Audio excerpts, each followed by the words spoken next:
नमस्कार दर्शकों, साहित्य मन में आप सभी का स्वागत है। आज मैं आपके समक्ष एक बार फिर उपस्थित हूँ आवारा मसीहा जीवनी लेकर, जो कि लिखी है विष्णु प्रभाकर जी ने। इस जीवनी के प्रथम पर्व के संपूर्ण भागों का वाचन पूर्ण हो चुका है। अगर आपने उन्हें नहीं सुना तो आप मेरे चैनल पर जाकर उनका वीडियो प्राप्त कर सुन सकते हैं। द्वितीय पर्व के भाग 1 से लेके 9 तक का वाचन भी पूर्ण हो चुका है। अगर आपने उन्हें नहीं सुना तो उन्हें भी आप मेरे चैनल से प्राप्त कर सुन सकते हैं। आज हम शुरू करेंगे द्वितीय पर्व का भाग 10। गृहदाह के बाद कलकत्ता आया। साथ में पत्नी थी और था उसका प्यारा कुत्ता। अब वह कुत्ता लिए कलकत्ता की सड़कों पर प्रकट रूप में घूमता था। छोटी दाढ़ी, सिर पर अस्त व्यस्त बाल, मोटी धोती, पैरों में चट्टी, बदन पर चाइना कोट।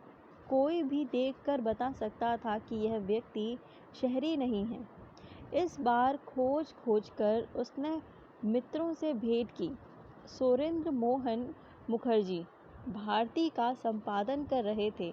वह उनसे मिलने के लिए गया। कलकत्ता छोड़ने के बाद यह शायद उनकी पहली भेंट थी। दोनों ने एक दूसरे को बहुत कुछ कहा सुना। शरत ने कहा, चिकित्सा के लिए मैं कलकत्ता आया था। तुम्हारी बहुत खोज की, लेकिन भेंट ना हो सकी। सुरेंद्र मोहन ने कहा, तुमने लिखना क्यों छोड़ दिया? समझ में नहीं आता। तुम नहीं जानते कि तुम्हारे लिखने से बंगला साहित्य की कितनी समृद्धि होगी। तुम्हारे भाग्य में महान होना लिखा है। भारती में जब बड़ी दीदी छपी थी तो बहुत शोर मचा था कि वह रविंद्रनाथ की रचना है। उन्होंने विस्तार से वह बात पढ़ सुनाई। यह भी बताया कि रविंद्रनाथ ने क्या कहा था। शरद जानता ना हो यह बात नहीं थी, लेकिन विश्वस्त रूप में एक मित्र के मुख से सुनना और ही बात है। बोला जहाँ जा पड़ा हूँ और रोजगार की चेष्टा में जिस प्रकार फंस गया हूँ, उससे अब मन टूट गया है। मुखर्जी महोदय बड़े आग्रह के साथ उसे घर ले गए। मामा उपेंद्रनाथ गांगुली, एक युवक साहित्यिक फणीश्वर नाथ पाल तथा और कई व्यक्ति भी आ जुटे थे। काली पूजा का पर्व था। दोपहर के 2 बज चुके थे। घर के बच्चे आतिशबाजी लेकर धमा चौकड़ी मचा रहे थे, लेकिन शरत ने सुरेंद्र मोहन से कहा, एक बार बड़ी दीदी पढ़ो तो सुनूंगा।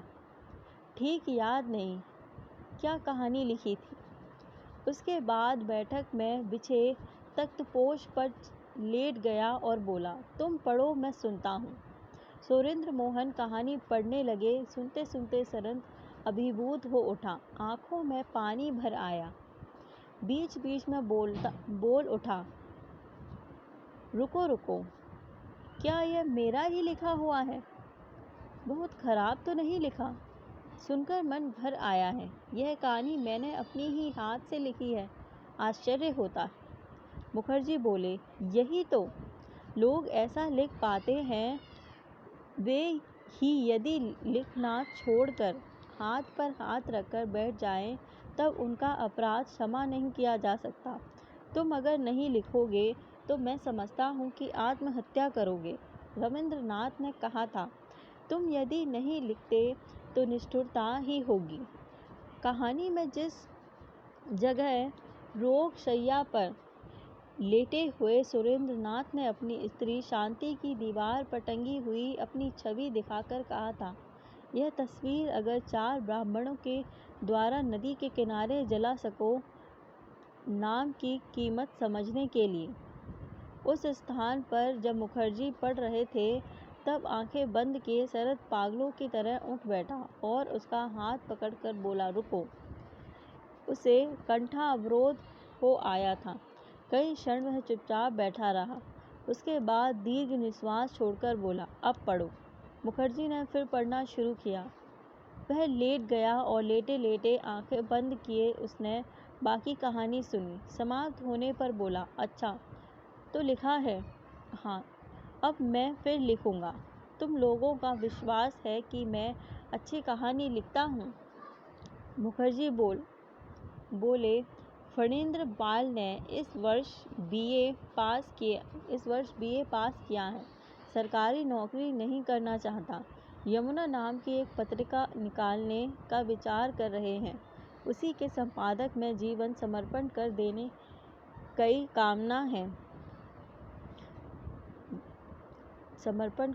की कामना है। इनके पत्र में तुम्हें लिखना होगा। शरद बोला, हाँ लिखूंगा, यदि तुम लोग भी लिखो। तुम लोग यानी निरुपमा, सुरेन, गिरीन, विभूति, तुम्हारी छोटी बहन और उपेन, तब मैं भी निश्चय ही लिखूंगा। मैंने एक अद्भुत रचना लिखी थी, नारी का इतिहास। लगभग 500 पन्ने फुल स्केच साइज के थे। घर जल जाने पर सब राख हो गया। कहानी नहीं थी, लेकिन गल्प उपन्यास से भी बहुत अधिक रोचक थे। अनेक इतिहास और पुरातत्व की पुस्तकें तथा अनेक जीवनियों का अनुशीलन करके उसे लिखा था। उसके भस्मसात हो जाने पर मन को बड़ी चोट लगी। मुखर्जी ने कहा, क्या कुछ भी याद नहीं? शरद बोला, कुछ याद है। मुखर्जी ने कहा, जितना याद है उसी के आधार पर लिखना शुरू कर दो। शरद बोला, लिखूंगा। एक और कहानी लिखी है, वह प्रकांड उपन्यास होगा। चौथाई हिस्सा लिखा पड़ा है, वह भी तुमको पढ़ने को दूंगा। कहानी का नाम है चरित्रहीन। यदि उसे पूरा कर सका तो वह एक नई चीज़ होगी। तो 2-3 महीने बाद फिर एक बार कलकत्ता आना ही है। साथ लेता आऊँगा। यदि नारी का इतिहास लिख सका तो उसे भी लेता आऊँगा। इस बार आकर कुछ दिन कलकत्ता रहूँगा। चरित्रहीन के कुछ पृष्ठ वह अपने साथ लाया भी था। उस समय साहित्य पत्रिका की बड़ी धूम थी। समाजपति महोदय उसके संपादक थे। वह पृष्ठ लेकर शरद उपेंद्र मामा के साथ उनसे भी मिला। फणीश्वर नाथ से भी चर्चा हुई, लेकिन अभी तक उसकी पूरी रूपरेखा स्पष्ट नहीं हुई थी।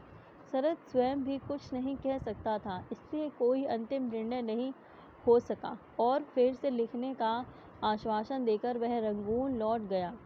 आने से पूर्व इस बार बहरामपुर जाकर विभूति भूषण भट्ट और निरुपमा देवी से भी मिलना वह नहीं भूला। शीघ्र ही छुट्टी लेकर वह फिर कलकत्ता आया। यद्यपि मित्रों से परिचय हो गया था, लेकिन इस बार भी वह किसी के पास नहीं ठहरा। वहीं ठहरा जहाँ भले आदमी नहीं ठहरा करते। पिछली बार वह हावड़ा के एक वेश्यालय में ठहरा था। खोजते खोजते जब मामा उपेंद्रनाथ वहाँ पहुँचे तो देखा पास ही एक मकान में शीशे के सामने खड़ी एक स्त्री बाल संवार रही है। उसी से पूछा, क्या यहाँ कोई शरदचंद्र चट्टोपाध्याय ठहरे हैं? वे रंगून से आए हैं। स्त्री ने उत्तर दिया, हो दादा ठाकुर के बारे में पूछते हैं। वह ना ऊपर है, यह तो जीना है, इससे आप ऊपर चले जाएं, सामने ही मिलेंगे। ऊपर जाकर उपेंद्रनाथ ने देखा कि शरद चरित्रहीन लिखने में व्यस्त हैं। बहुत दिनों बाद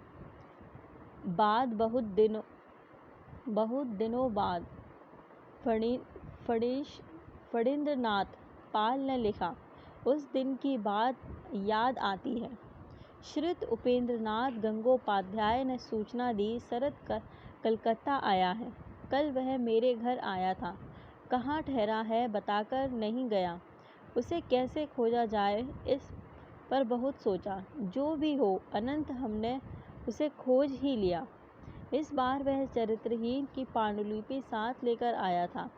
बादामी रंग के फुल स्केच नाम के कोई 70-80 पृष्ठ होंगे। 70-80 पृष्ठ होंगे। मुखर्जी से उसने कहा, पढ़कर देखो, चल सकता है या नहीं। प्रकांड उपन्यास होगा।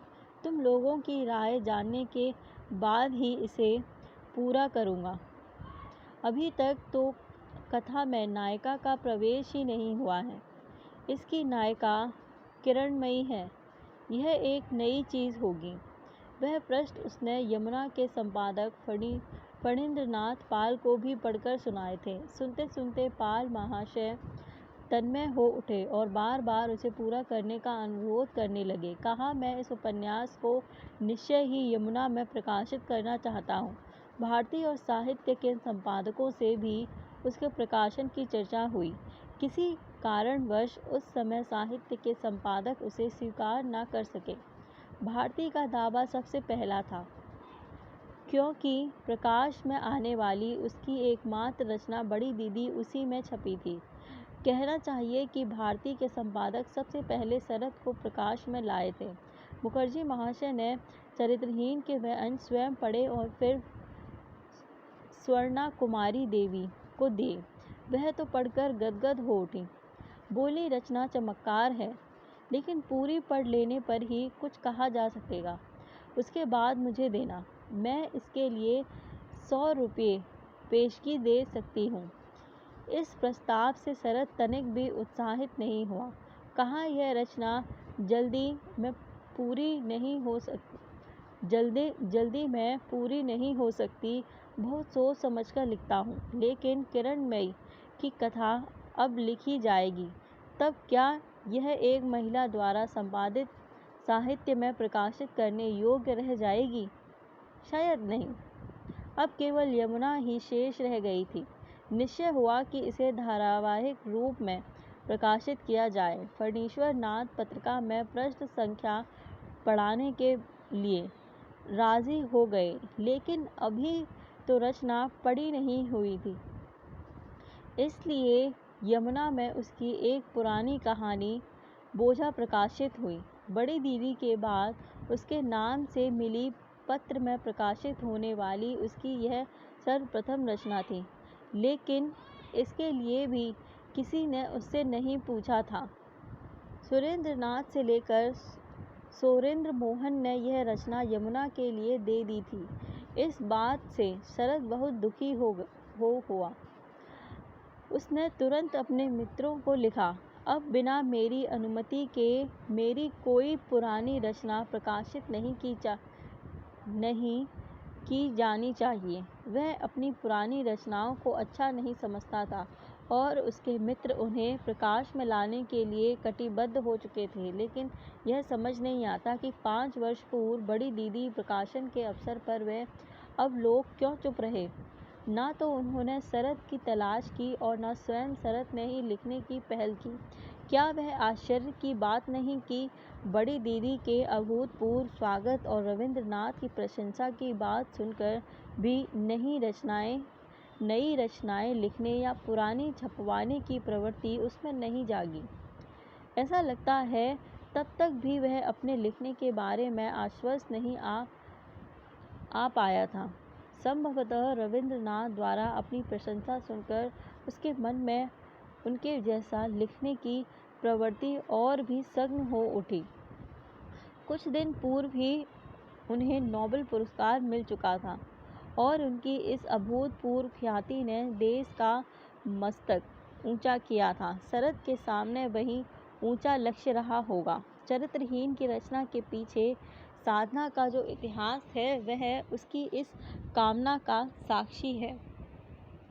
इस बार कलकत्ता आने के बाद उसका अज्ञातवास प्रायः समाप्त हो चुका था और वह अपरिचित के अंधकार से बाहर आ गया था।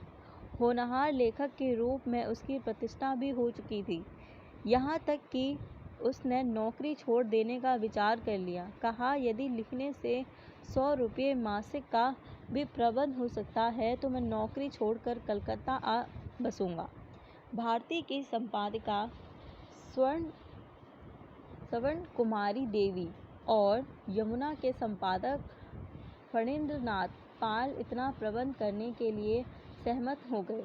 पाल महाशय शरद के पूर्व भक्त हो गए थे। उसके लिए कुछ भी करने को तैयार थे। उनकी माँ भी उससे स्नेह करने लगी थी, सामने बिठाकर खाना खिलाती थी। अपनी माँ की मृत्यु के 15-16 वर्ष बाद उसे ऐसा प्यार मिला था। उसने कहा, फणींद्र, तुम्हारी माँ के रूप में मानो मैंने अपनी माँ का स्नेह फिर पा लिया है। उसके रंगून लौट जाने पर जब उसकी बीमारी की सूचना मिली तो माँ कुशल समाचार पाने को बड़ी व्यग्र हो उठी। तब फिर शरत ने फणी को लिखा, आपकी माता के बारे में पूछताछ करती है। मेरे लिए बड़े सौभाग्य की बात है। उनसे कह दें मैं बिल्कुल ठीक हो गया हूँ।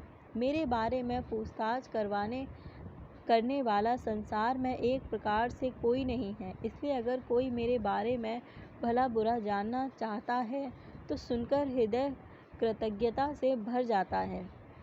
मेरे जैसे हतभाग्य संसार में बहुत ही कम है। इसके कुछ दिन बाद ही उसने रंगून से अपने मित्र प्रमथनाथ को एक पत्र लिखा। उससे भी स्पष्ट होता है कि उसने अपनी शक्ति को पहचान लिया था और नियमित रूप से लिखने का मार्ग प्रशस्त हो गया था। उसने लिखा, प्रमथ, एक अहंकार की बात कहता हूँ, माफ़ करना यदि करो तो कहूँ। मुझसे अच्छे उपन्यास और कहानी रवि बाबू को छोड़कर और कोई नहीं लिख सकेगा। जब यह बात समझ लो उसी दिन मुझसे लिखने के लिए कहना, उससे पहले नहीं।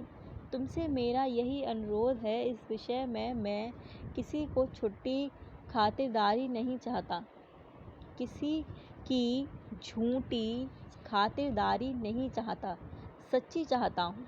मामा उपेंद्र नाथ को और भी स्पष्ट शब्दों में लिखा, मुझसे अच्छा मर्मज्ञ आज के युगों में एक रवि बाबू को छोड़कर और कोई नहीं है।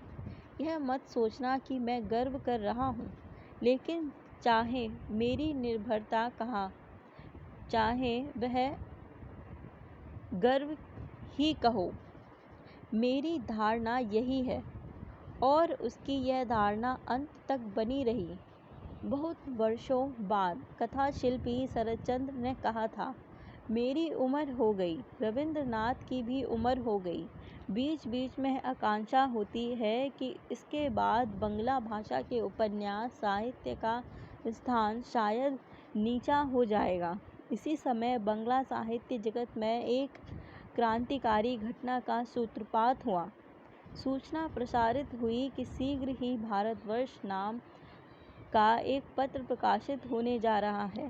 सुप्रसिद्ध नाटककार द्विजेंद्रलाल राय उसके संपादक मनोनीत हुए और उसका वार्षिक मूल्य रखा गया 6 रुपये। उस समय तक किसी भी पत्रिका का वार्षिक मूल्य 3 रुपये 6 आने से अधिक नहीं था। अपने मूल्य मात्र से ही भारतवर्ष ने विस्मय और कौतूहल पैदा कर दिया।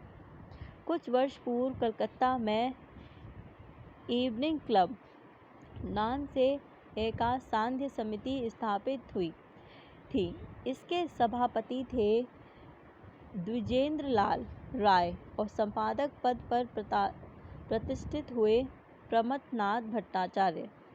प्रसिद्ध प्रकाशक गुरुदास चट्टोपाध्याय एंड सन्स के मालिक श्री हरिदास चट्टोपाध्याय इसके प्रधान सभ्य और पृष्ठपोषक बने। दूसरे सदस्यों में अनेक प्रणयमान्य विद्वान थे। प्रमथ ने प्रस्ताव किया कि समिति की ओर से एक पत्रिका प्रकाशित की जाए। अध्यक्ष द्विजेंद्रलाल राय ने कहा, लेकिन इससे तो क्लब की हानि होगी। जब सदस्य संख्या 100 तक सीमित हो तब तक निकालना मूर्खता है। दूसरे सदस्यों ने भी उनका समर्थन किया, किंतु प्रमथ बाबू तो हटी थे। ना सही क्लब की ओर से, लेकिन पत्र तो निकल सकता है। बस उन्होंने निश्चय किया कि राय महोदय के संपादकत्व में भारतवर्ष नाम का एक पत्र प्रकाशित किया जाए। उन्होंने अपने सहपाठी और मित्र श्री हरिदास चट्टोपाध्याय को शामिल होने के लिए राजी कर लिया। विश्वास दिलाया कि यदि शरद को लिखने के लिए विवश करने में सफल हो गया तो फिर चिंता की कोई बात नहीं, कोई दूसरी पत्रिका इसका मुकाबला नहीं कर सकेगी। शरद की लेखनी में जब उसके मित्रों को इतना विश्वास था, तब यदि उसके मन में रविंद्रनाथ के जैसा लिखने की भावना पैदा हुई तो स्वाभाविक ही है। प्रमथ उसके परम मित्र थे और उनके दल के पास धन भी था। इस बात से फणींद्रनाथ पाल डर गए। शरद यदि भारतवर्ष में लिखने लगा तो यमुना का क्या होगा? क्या वह बिना पैसा लिए यमुना में लिख सकेंगे? शरद को जब इस बात का पता लगा तो उसने फणी को विश्वास दिलाया कि वह यमुना में लिखेगा, पैसे का गुलाम नहीं होगा। भारतवर्ष का तो प्रकाशन भी अभी नहीं हुआ है। यहाँ ये भाग पूर्ण होता है। मेरा वीडियो देखने के लिए आपका धन्यवाद। मैं आपसे फिर मिलूँगी एक नए वीडियो में एक नए भाग के साथ। तब तक के लिए आप सभी को नमस्कार।